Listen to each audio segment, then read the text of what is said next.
السلام نے فرمایا کہ اے لوگوں تم مجھے 6 باتوں کی ضمانت دے دو، میں محمد تمہیں جنت کی بشارت دیتا ہوں۔ 6 چیزوں کی ضمانت دینی ہے، 6 چیزوں کی ضمانت دینے میں تم کامیاب ہو جاؤ، میں محمد تمہیں اپنے رب سے جنت دلوا دوں گا۔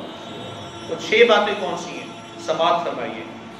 فرمایا جب بھی تم میں سے کوئی بات کرے تو جھوٹ نہ بولے، سچائی سے کام لے، راست گوئی سے کام لے، ہمیشہ سچ بولے۔ دوسری بات ارشاد فرمائی جب تم میں سے کوئی وعدہ کرے تو وعدہ خلافی نہ کرے، جس کے ساتھ جس مقام پر جو وعدہ کیا ہے اس کو اسی مقام پر اسی تاریخ میں اسی جگہ پر اس وعدے کو پورا کیا جائے۔ اور صحیفہ انقلاب قرآن مجید فرقان حمید میں ارشاد فرمایا گیا کہ وعدے کو پورا کرو، ان اللہ کان مسئولا، کہ وعدے سے متعلق کل قیامت کے دن پوچھا جائے گا۔ تو فرمایا جب تم میں سے کوئی وعدہ کرے تو وعدہ خلافی نہ کرے۔ پھر آگے ارشاد فرمایا کہ جب تم میں سے کسی ایک شخص کے پاس کوئی امانت رکھی جائے تو اس میں وہ دوسرا مرد خیانت نہ کرے۔ امانت صرف پیسوں کی امانت نہیں ہوتی۔ ہم لوگ کہتے ہیں یار میں نے یہ اپنے پیسے کسی کے پاس رکھے تو یہ امانت ہے۔ جناب زندگی کے اور بہت سارے معاملات ہیں، ان میں بھی امانت ہوتی ہے، وہاں بھی اگر آپ خیانت کرتے تو اب عند اللہ عند الرسول مجرم ہے۔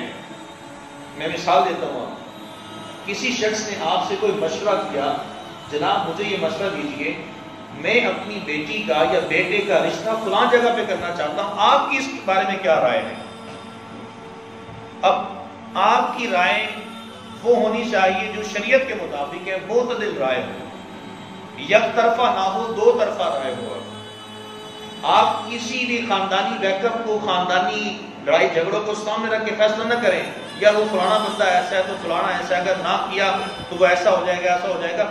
جو مشورہ آپ سے دیا جا رہا ہے اس مشورے کو دیکھیں بس، اس لیے کہ صرف 2 افراد کے ساتھ بات چیت ہو رہی ہوتی ہے، پورے خاندان سے مشورہ نہیں ہو رہا ہوتا۔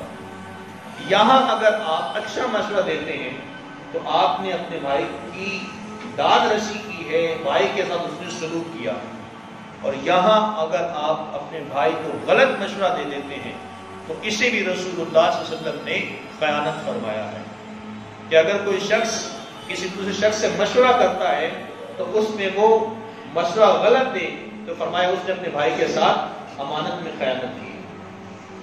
فرمایا جب تمہارے پاس کسی شخص کی کوئی امانت رکھی جائے تو اس میں خیانت نہ کرو۔ آگے ارشاد فرمایا کہ اپنی نگاہوں کو جھکا کے رکھو، اپنی نظروں میں حیا کا سرما ڈال کے رکھو، کسی کی ماں بہن عزت کی، ماں بہن بیٹی کی عزت کو تار تار مت کرو، اس لیے کہ اگر تم کسی کی ماں بہن بیٹی کو دیکھ رہے ہو تو اس بات کی طرف بھی دیکھ لینا کہ کل تمہارے گھر میں بیٹی پیدا ہوگی، تمہارے گھر میں بھی بہن موجود ہے، تیری ماں بھی موجود ہے، تیری بیوی بھی موجود ہے۔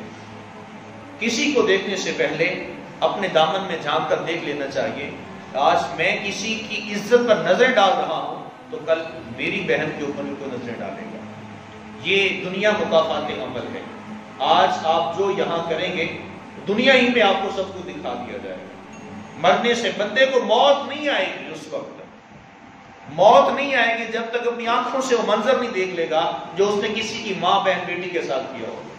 یہ اصول ہے قدرت کا، اس بندے کو موت آئے گی نہیں، یہ حضور کا فرمان ہے، جب تک اپنی آنکھوں سے نہیں دیکھ لیتا کہ اگر اس نے کسی کی بیٹی کے ساتھ، کسی کی بہن کے ساتھ، کسی کی بیوی کے ساتھ، کسی کی ماں کے ساتھ برا کیا ہوگا، جب تک وہ خود اپنی ماں بہن بیٹی بیوی کے ساتھ ہوتا ہوا نہیں دیکھ لے گا اس کو موت نہیں آئے گی۔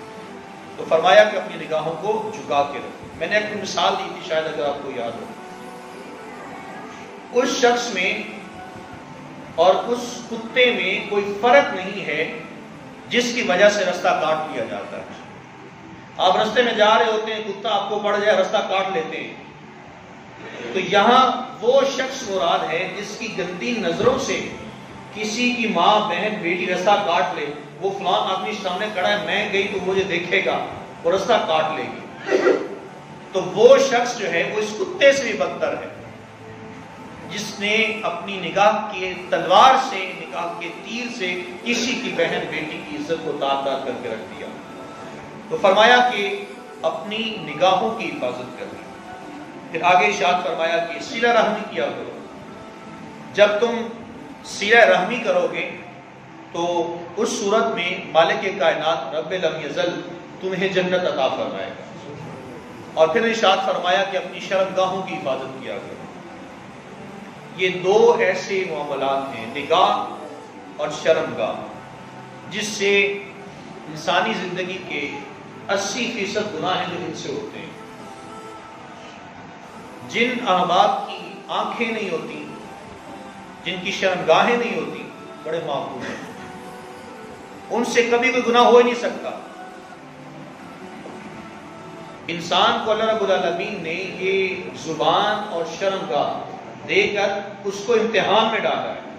یہ آپ کی دنیا یہ امتحان گاہ ہے، آپ نے یہاں امتحان دینا ہے. اس کا رزلٹ اناؤنس ہونا ہے میدان محشر میں، میدان عرفات میں. اینول پروگرام وہاں پہ ہونا ہے، وہاں سارے پرچے کھولے جائیں گے، پوری زندگی کا نچوڑ سامنے آئے گا.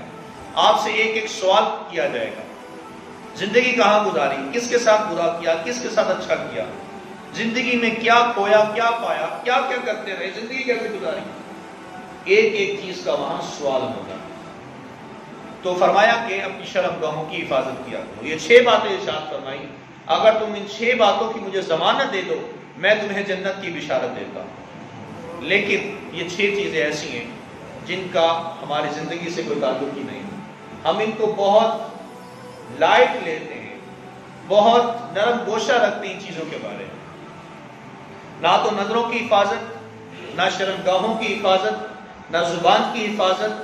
اگر کسی کے ساتھ وعدہ کیا تو وعدہ خلافی کر جاتے ہیں.